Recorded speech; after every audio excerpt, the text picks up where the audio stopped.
Hey boys and girls, it's me, Uncle Mike, back with another bedtime story. Ho! Tonight's bedtime story is entitled The Talking Fish. Long, long before your great-grandfather was born, there lived in the village of everlasting happiness 2 men called Lee and Sing. Now these 2 men were close friends, living together in the same house. Before settling down in the village of everlasting happiness, they had ruled as high officials for more than 20 years. They had often treated the people very harshly, so that everybody, old and young, disliked and hated them. And yet, by robbing the wealthy merchants and by cheating the poor, these 2 evil companions had become rich. And it was in order to spend their ill-gotten gains in idle amusements that they sought out the village of everlasting happiness.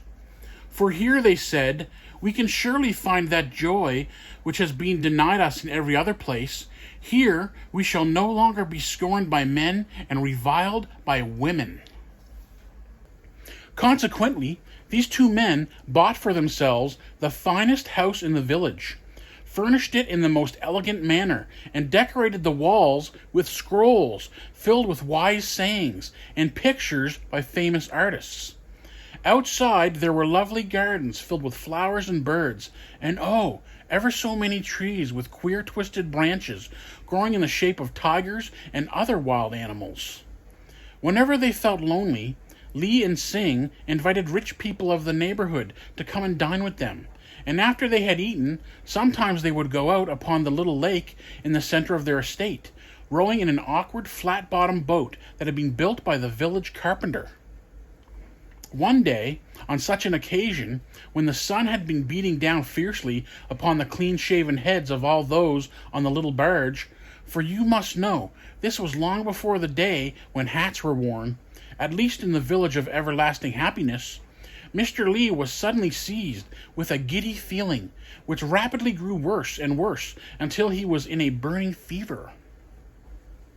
Snake's blood mixed with powdered deer horn is the thing for him, said the wise-looking doctor who was called in, peering at Lee carefully through his huge glasses. Be sure, he continued, addressing Lee's personal attendant, and, at the same time, snapping his long fingernails nervously. Be sure, above all, not to leave him alone, for he is in danger of going raving mad at any moment, and I cannot say what he may do if he is not looked after carefully. A man in his condition has no more sense than a baby. Now, although these words of the doctor's really made Mr. Lee angry, he was too ill to reply, for all this time his head had been growing hotter and hotter, until at last a feverish sleep overtook him. No sooner had he closed his eyes than his faithful servant, half famished, rushed out of the room to join his fellows at their midday meal. Lee awoke with a start. He had slept only 10 minutes. Water, water, he moaned. Bathe my head with cold water. I am half dead with pain. But there was no reply, for the attendant was dining happily with his fellows. Air, air, groaned Mr. Lee, tugging at the collar of his silk shirt. I'm dying for water. I'm starving for air. This blazing heat will kill me. It is hotter than the fire god himself ever dreamed of making it. Wang, Wang, clapping his hands feebly and calling to his servant, air and water, air and water. But still no Wang. At last, with the strength that is said to come from despair, Mr. Lee arose from his couch and staggered toward the doorway. Out he went into the paved courtyard, and then, only after a moment's hesitation, made his way across it into a narrow passage that led into the lake garden. What do they care for a man when he is sick? He muttered. My good friend Sing is doubtless even now enjoying his afternoon nap, with a servant standing by to fan him, and a block of ice near his head to cool the air. What does he care if I die of a raging fever? Doubtless he expects to inherit all my money and my servants. That rascal Wang has been with me these 10 years, living on me and growing lazier every season. What does he care if I pass away? Doubtless he is certain that Tsing's servants will think of something for him to do, and he will even have less work than he has now. Water, water, I shall die if I don't soon find a place to soak myself. So saying, he arrived at the bank of a little brook that flowed in through a water gate at one side of the garden and emptied itself into the big fish pond. Flinging himself down by a little stream, Lee bathed his hands and wrists in the cool water. How delightful! If only it were deep enough to cover his whole body. How gladly would he cast himself in and enjoy the bliss of its refreshing embrace. For a long time he lay on the ground, rejoicing at his escape from the doctor's clutches.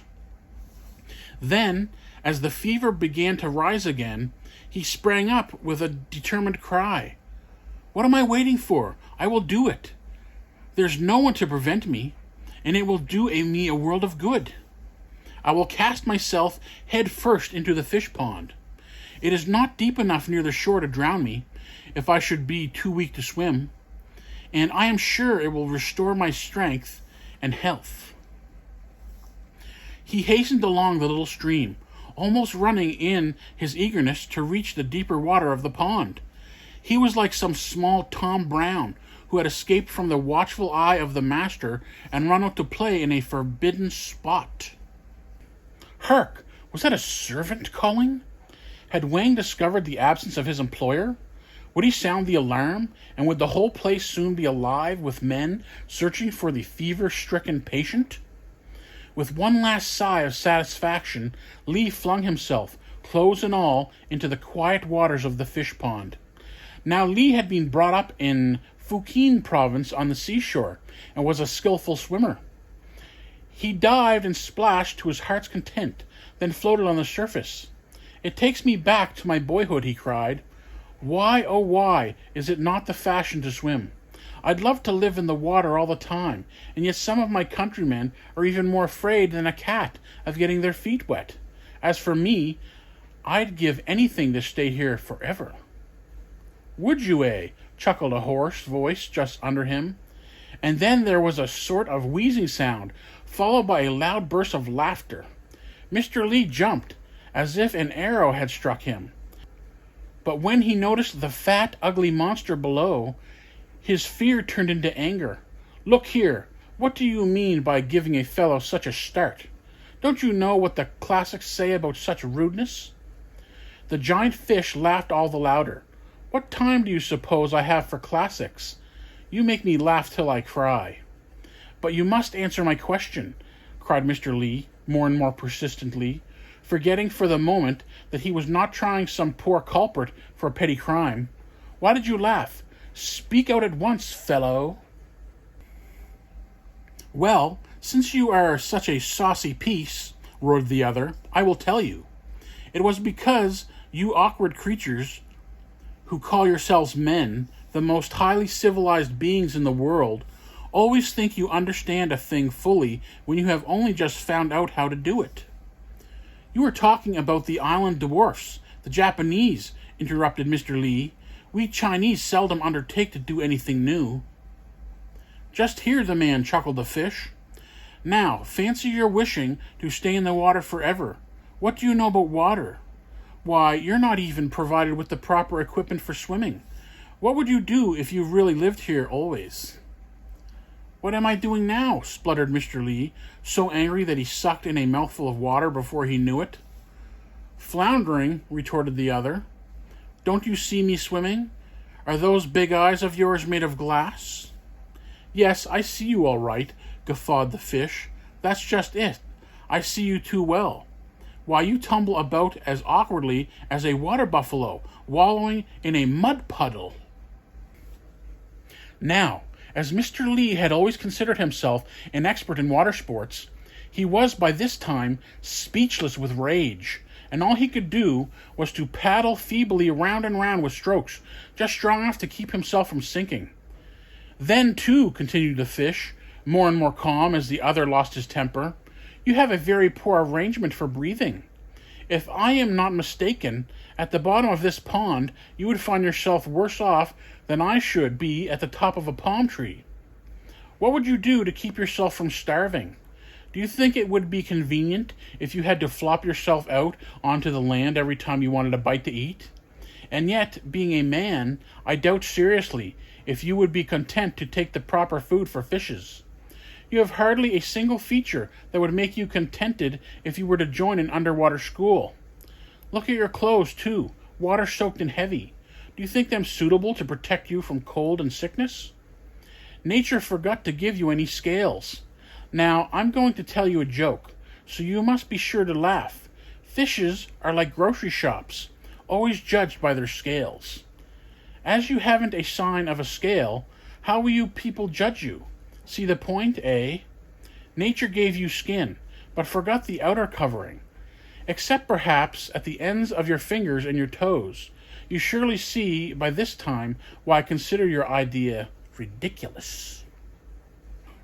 Sure enough, in spite of his recent severe attack of fever, Mr. Li had really cooled completely off. He had never understood before what great disadvantages there were connected with being a man. Why not make use of this chance acquaintance, find out from him how to get rid of that miserable possession he had called his manhood, and gain the delights that only a fish can have? Then, are you indeed contented with your lot? He asked finally. Are there not moments when you would prefer to be a man? I, a man? Thundered the other, lashing the water with his tail. How dare you suggest such a disgraceful change? Can it be that you do not know my rank? Why, my fellow, you behold in me a favorite nephew of the king. Then may it please your lordship, said Mr. Li softly, I should be exceedingly grateful if you would speak a kind word for me to your master. Do you think it possible that he could change me in some manner into a fish and accept me as a subject? Of course, replied the other, all things are possible to the king. Know you not that my sovereign is a loyal descendant of the great water dragon, and as such can never die, but lives on and on and on, forever and ever and ever, like the ruling house of Japan? Oh, gasped Mr. Li. Even the Son of Heaven, our most worshipful emperor, cannot boast of such long years. Yes, I would give my fortune to be a follower of your imperial master. Then follow me, laughed the other, starting off at a rate that made the water hiss and boil for 10 feet around him. Mr. Li struggled vainly to keep up. If he had thought himself a good swimmer, he now saw his mistake, and every bit of remaining pride was torn to tatters. Please wait a moment, he cried out politely. I beg of you to remember that I am only a man. Pardon me, replied the other. It was stupid of me to forget, especially as I had just been talking about it. Soon they reached a sheltered inlet at the farther side of the pond. There, Mr. Li saw a gigantic carp idly floating about in a shallow pool, and then lazily flirting his huge tail or fluttering his fins proudly from side to side. Attendant courtiers darted hither and thither, ready to do the master's slightest bidding.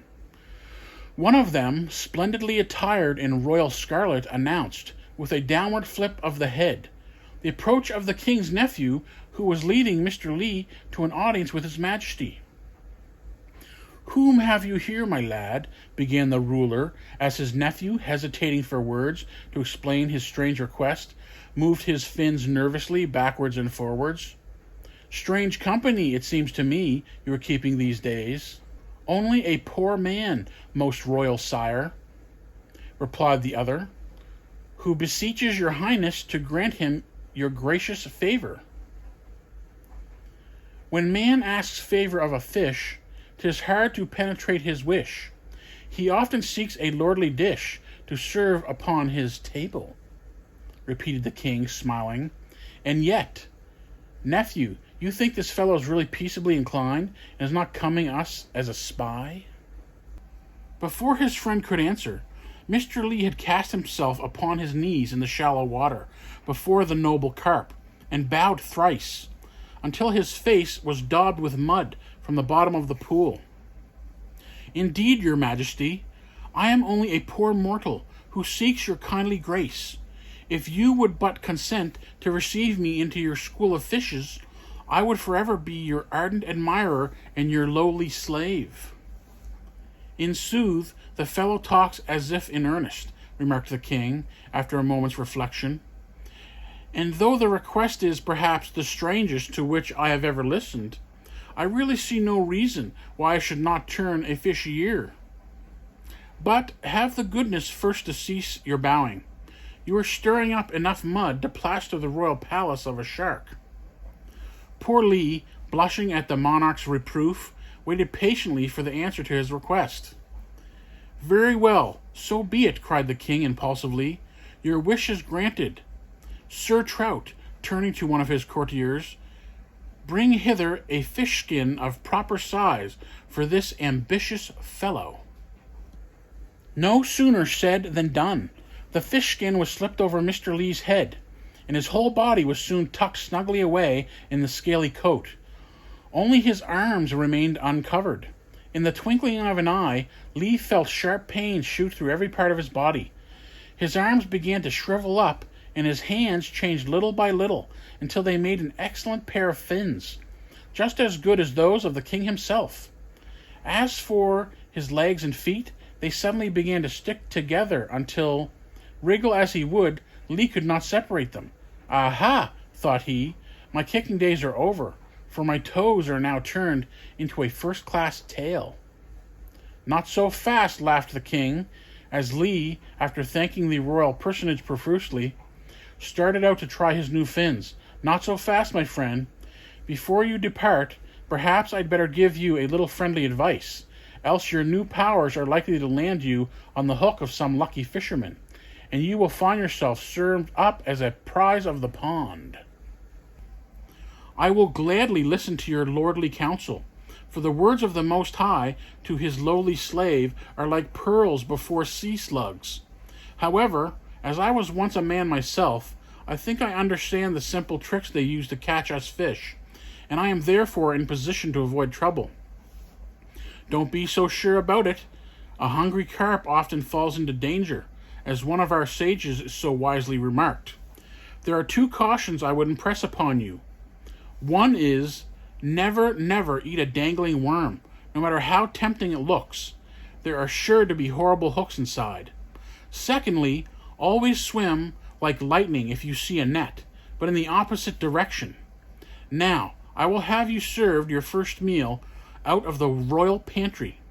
But after that, you must hunt for yourself, like every other self-respecting citizen of the watery world." After Lee had been fed with several slugs, followed by a juicy worm for dessert, and after again thanking the king and the king's nephew for their kindness, he started forth to test his tail and fins. It was no easy matter, at first, to move them properly. A single flirt of the tail, no more vigorous than those he had been used to giving with his legs, would send him whirling round and round in the water, for all the world like a living top. And when he wriggled his fins, ever so slightly, as he thought, he found himself sprawling on his back in a most ridiculous fashion for a dignified member of fish-kind. It took several hours of constant practice to get the proper stroke, and then he found he could move about without being conscious of any effort. It was the easiest thing he had ever done in his life. And oh, the water was so cool and delightful. "Would that I might enjoy that endless life the poets write of," he murmured blissfully. Many hours passed by, until at last Lee was compelled to admit that, although he was not tired, he was certainly hungry.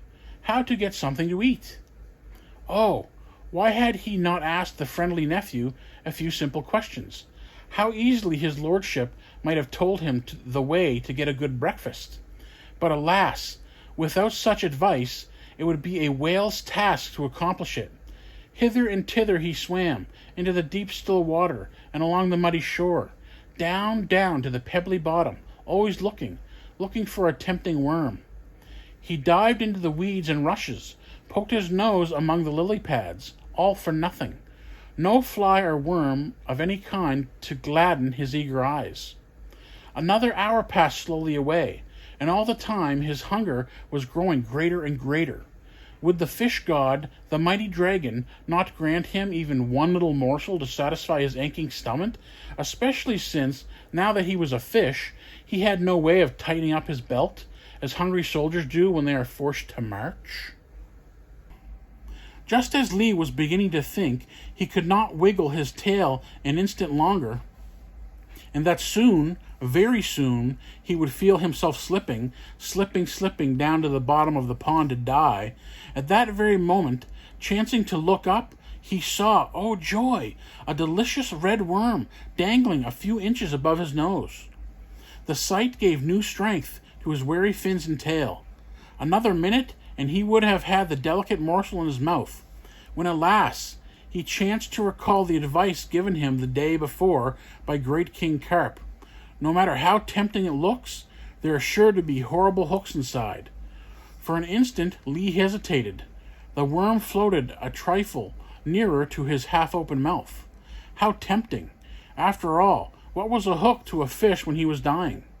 Why be a coward? Perhaps this worm was an exception to the rule, or perhaps anything.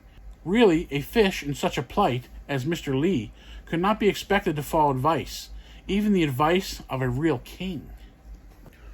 Pop! He had it in his mouth. Oh, soft morsel, worthy of a king's desire.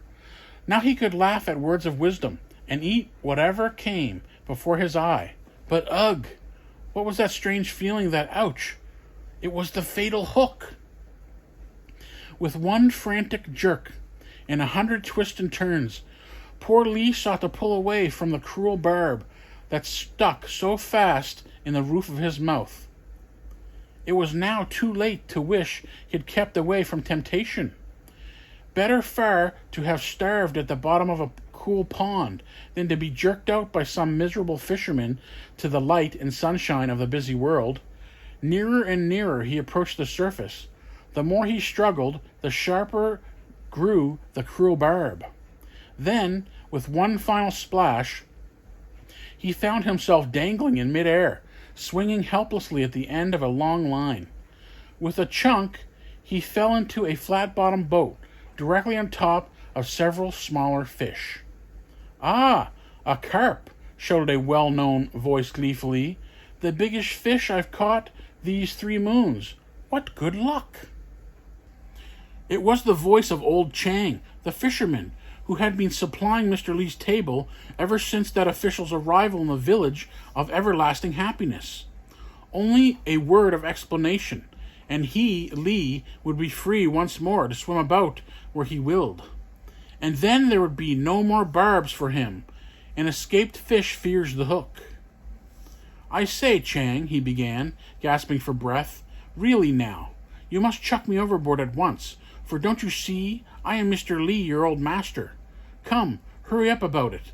I'll excuse you this time for your mistake, for, of course, you had no way of knowing. Quick! But Chang, with a savage jerk, pulled the hook from Lee's mouth, and looked idly towards the pile of glistening fish, gloating over his catch, and wondering how much money he could demand for it. He had heard nothing of Mr. Lee's remarks, for Chang had been deaf since childhood. Quick, quick! I am dying for air, moaned poor Lee. And then, with a groan, he remembered the fisherman's affliction. By this time, they had arrived at the shore, and Lee, in company with his fellow victims, found himself suddenly thrown into a wicker basket. Oh, the horrors of that journey on land! Only a tiny bit of water remained in the closely woven thing. It was all he could do to breathe. Joy of joys! At the door of his own house he saw his good friend Sing just coming out. "Hey, Sing!" he shouted at the top of his voice. "Help! Help!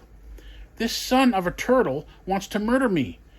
He has me in here with these fish, and doesn't seem to know that I am Lee, his master. Kindly order him to take me to the lake and throw me in, for it's cool there, and I like the water life much better than that on land." Lee paused to hear Sing's reply, but there came not a single word.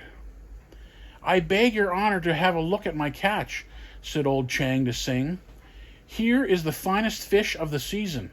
I have brought him here so that you and my honored master, Mr. Li, may have a treat. Carp is his favorite delicacy." "Very kind of you, my good Chang, I'm sure. But I fear poor Mr. Li will not eat fish for some time. He has a bad attack of fever." "There's where you're wrong," shouted Li from his basket, flopping about with all his might to attract attention. "I'm going to die of a chill. Can't you recognize your old friend?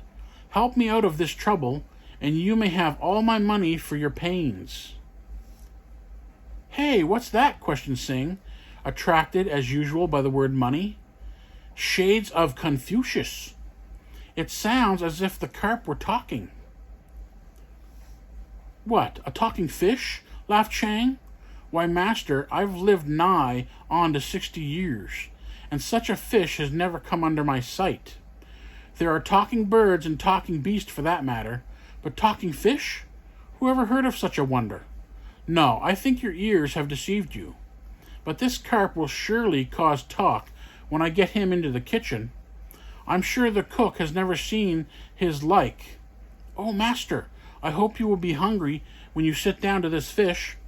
What a pity Mr. Li couldn't help you to devour it." "Help to devour myself, eh?" grumbled poor Li, now almost dead for lack of water. "You must take me for a cannibal, or some sort of savage." Old Chang had now gone round the house to the servants' quarters, and, after calling out the cook, held up poor Li by the tail for the chef to inspect. With a mighty jerk, Li tore himself away and fell at the feet of his faithful cook. "Save me! Save me!" he cried out in despair. "This miserable Chang is deaf and doesn't know that I am Mr. Li, his master. My fish voice is not strong enough for his hearing. Only take me back to the pond and set me free. You shall have a pension for life, wear good clothes, and eat good food all the rest of your days. Only hear me and obey. Listen, my dear cook, listen." "The thing seems to be talking," muttered the cook. "But such wonders cannot be. Only ignorant old women or foreigners would believe that a fish could talk." And seizing his former master by the tail, he swung him up on the table, picked up a knife, and began to whet it on the stone. "Uh-oh!" screamed Li. "You will stick a knife into me? You will scrape off my beautiful shiny scales? You will whack off my lovely new fins?